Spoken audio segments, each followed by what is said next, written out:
What's up, everybody? How you doing? It's Powell Chi, and here to talk about some self-storage investing. Before I do that, I have got to check out and make sure that this is recording and that people can hear me, because I've done this before multiple times, and I've had it happen where people don't hear me or I can't hear them, that kind of thing. So give me a second so that I can check that this is working. All right, hold on just a sec.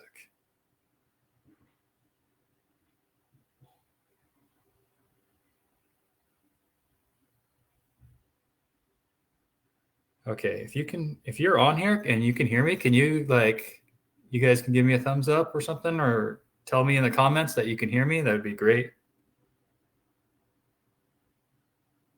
I'm trying to see if just make sure that this is working. Okay, let me see. Are we good? Can you guys hear me? Hello, test. See if this, just make sure that this, perfect. Okay, all right, we're good. We're good to go.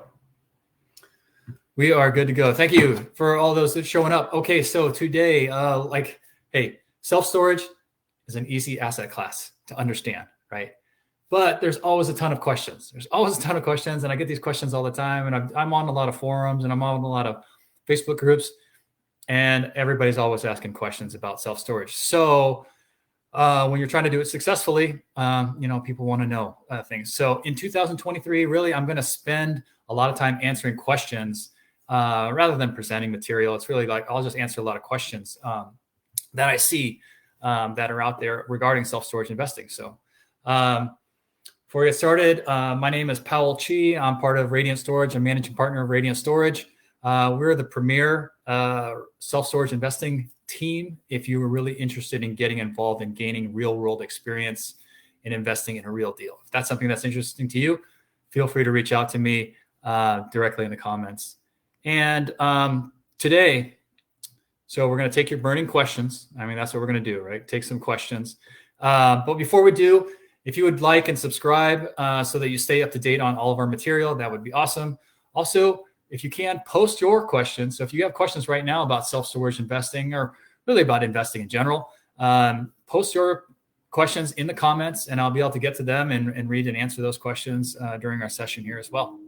And while you're at it, since you're here, just want you to tell me where you're at, or tell me where you are at, where you're coming from, where you're located. If you've already invested with self-storage, or if this would be something that you're interested in start getting involved in your first one. Whether that's on a partnership level, a limited partner, general partner, passive investor, let me know what it is that you're interested in and what your background is as well. Okay, so ready to get to those burning questions? All right, let's do it. Okay, so let me see.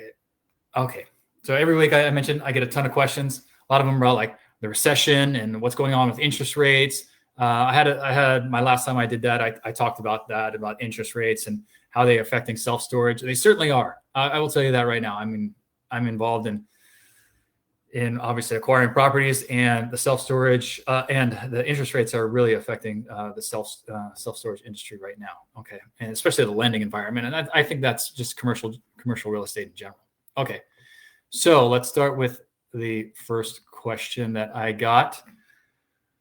This is number 117. So I don't know. I number all these questions. So number 117, what makes your business unique? Let me just start off by talking about self-storage in general, because I think the question is really about what makes self-storage unique, not necessarily like my business, but I can talk about my business as well. But what makes self-storage unique? I would say that, self-storage is an asset class that is very similar to multifamily, in that really you have a building and you're having people rent, right? And they're paying you monthly. And that's really kind of the business model, right? You buy a property, people are renting out smaller units, and they're paying you monthly for it, right? And you're increasing the income, decreasing the expenses, very similar to multifamily. Now, what makes it unique, I would say, compared to, say, multifamily? Well, I'll tell you this, just one thing is that when you're dealing with multifamily, you're dealing with residential people, right? You're dealing with people. In self-storage, you're dealing with stuff, like people's stuff, like, desks and bookcases and clothes and chairs and things like that. Well, when you're dealing with stuff, you're dealing under the jurisdiction of lien laws, not eviction laws. Totally different. Lien laws and eviction laws. Now, I tell this to people all the time. I say, in America right now, there's always there's a point of debate of landlord-friendly states and tenant-friendly states have a debate of really who's what rights do tenants have versus what rights do the owners have.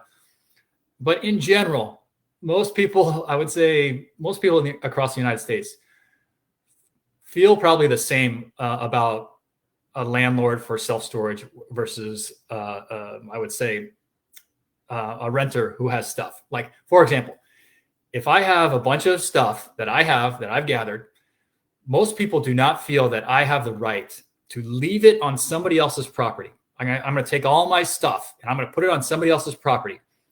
And then I can just leave it there and they cannot remove it, or I can just leave it there and not pay for it, right? Everybody kind of feels like, hey, if somebody puts their stuff on my property, either they're going to pay for it or I'm going to get rid of it.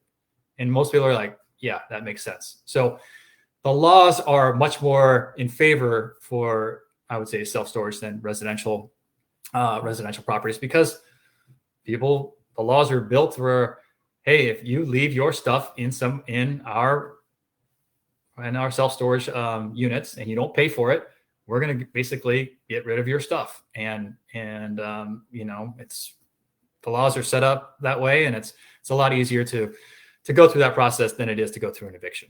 And so that's just one way. I don't know. There's a bunch of different ways. I'll give you really quickly what makes my business unique, since that might have been the question. I would say one of the things about my business, it's not necessarily unique, but it is trending.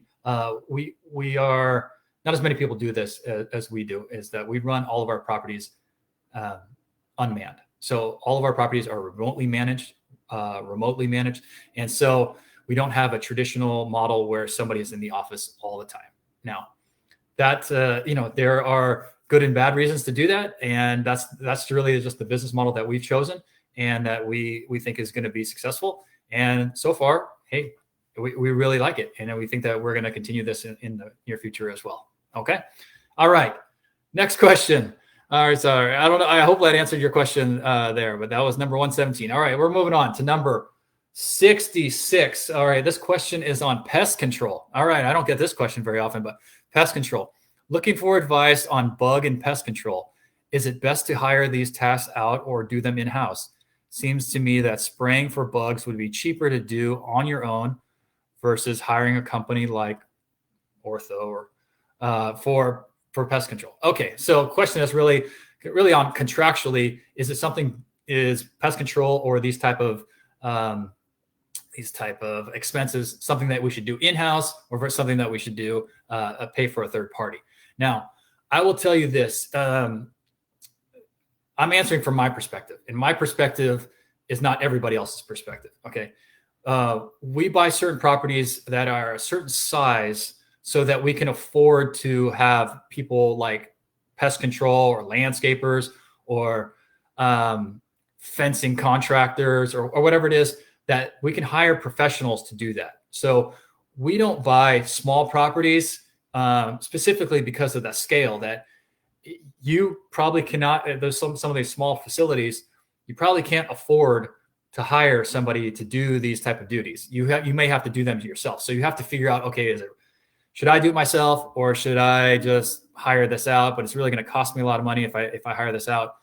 That's a debate of, I'm not really sure which way you'd go. I know that personally, since I'm not going to be at my locations, like I'm not there at the property, then I'm not going to be the one doing it, right? So that means we have to buy it in knowing that we are going to hire people to do things like pest control or lighting, paving, things like that. It's not going to be me that's out there, or me and my friend, or me and my dad out there hooking up wires. We're not going to we're not going to do that thing. We're going to hire people to do that. So for us, we buy on a certain scale that will allow us to hire that out. Okay.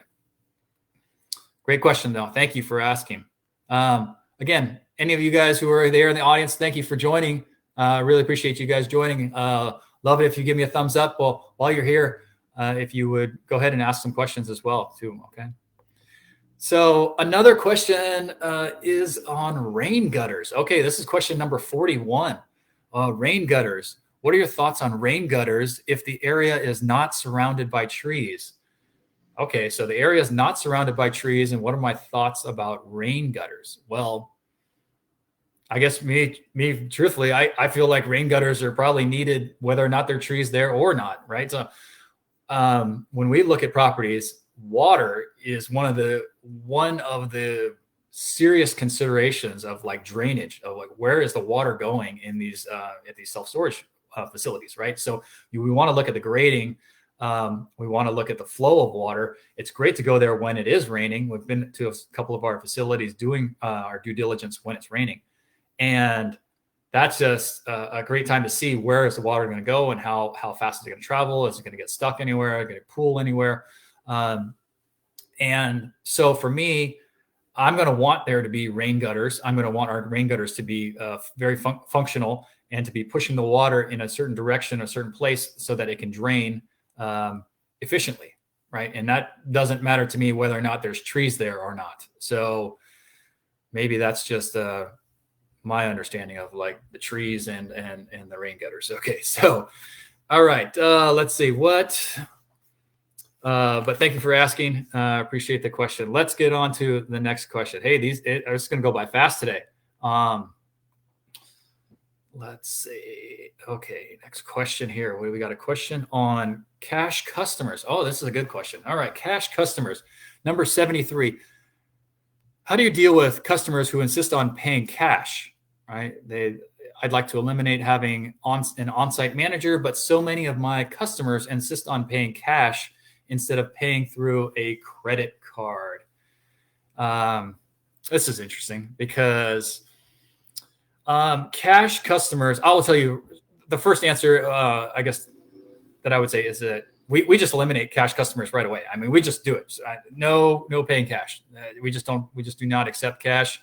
We barely even accept like a check. Most all of it is done automatic payments, credit card or debit card, or done through your bank account. But we just don't accept cash. There are a number of reasons why. And I will tell you that one of the reasons why is because your on-site manager is probably going to want to accept cash because they have a good chance of skimming some of that cash off of the top. So you got to be careful of your on-site manager accepting cash and saying that, yeah, a lot of people want to pay in cash because they're able to basically skim some off the top. Now,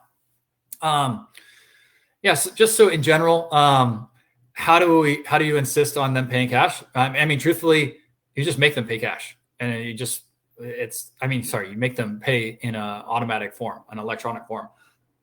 We just do that right away. We've taken over facilities that, 30% of the people paid in cash.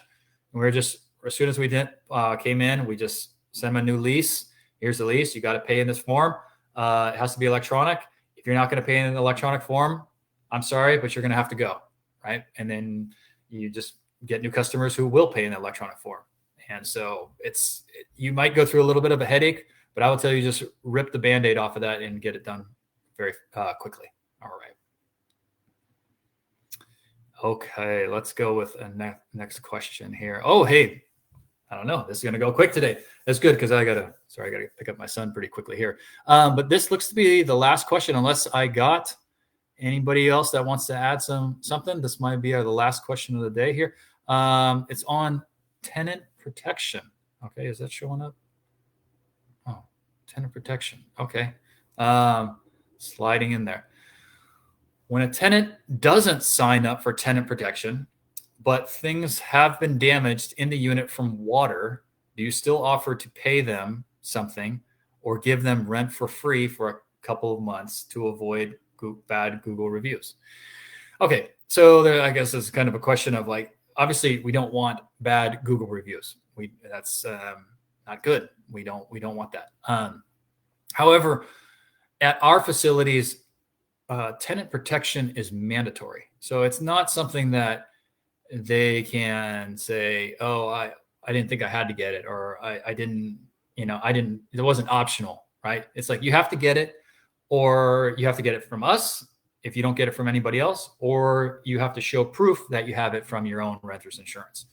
Either way, mandatory. Now, I will tell you this, just for the people that are talking about tenant insurance, I think we're about 75 to 80% of our facilities, the units are, the tenant insurance is subscribed to our tenant insurance, right? So they subscribe to ours. The other 25% subscribe to their own tenant insurance. So now, do we offer to, like, if they're get water damaged, do we offer to pay something or give them rent for free? The short answer is no, we don't do that. The more nuanced answer is, hey, was it our fault? Right. If it was our fault because we were cleaning the units or we're cleaning the doors and we sprayed water inside, then okay, we understand. Yes, then we'll figure out something to compensate and make it right for the tenants. But if it came to this situation that you're asking, where a tenant did not, they let their tenant insurance lapse, like they had their own renter's insurance and they let it lapse, and then hey, there was water damage or something like that.